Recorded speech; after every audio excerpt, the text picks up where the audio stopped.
qué intentar ser enfermera si acabaré repartiendo pizzas y limpiando alfombras toda mi vida? ¡No! Eres muy atractiva para ser limpiadora de moquetas, aunque podrías arreglarte un poco el pelo. Sí. No es el pelo, es la cara. Sí. ¿Quiere un daiquiri? Chatina, tráeme algún aperitivo, anda. ¿Sabe que solo me pagan para limpiar la moqueta, verdad? Despedida. Fijo que no has trabajado ni un solo día en toda tu vida, pedazo egoísta. ¡No, nietito! Es lo peor. Le debo $3.000 a la empresa y me han despedido. Los ricos siempre se salen con la suya. No sé a qué día estamos. No sé ni cómo me llamo. Amnesia, en nuestro pueblecito. Es él. Tengo una idea. Y es pura justicia poética. Vengo a recoger a mi marido. ¿Tú eres mi mujer? En lo bueno y en lo malo, mi vida. ¿Soy pobre? ¡Sí, papá! ¿Por qué no se me parece?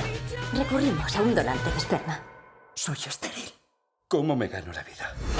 Estoy seguro de que no trabajaba en la obra. Creo que lo mío es más el trabajo de oficina. Tú no te preocupes.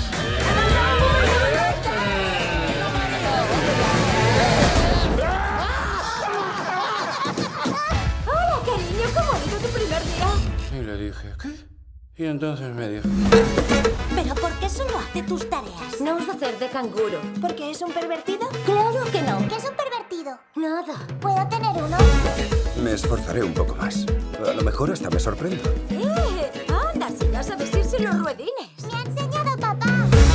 Su deuda está saldada. Bastante lo he torturado ya. Si le dices a un currante que es multimillonario, seguro que no se lo toma mal.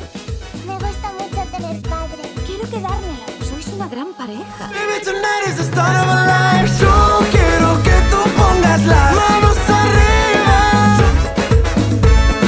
Me encanta tener un marido falso. Cuando vuelva a pedirte que cometas un crimen, no discutas. ¿Podéis dejar los escombros en la otra parte de la casa? Eu não entendo. Lo siento, hablaré con Bobby. Perfeito, Bobby. Nunca falla.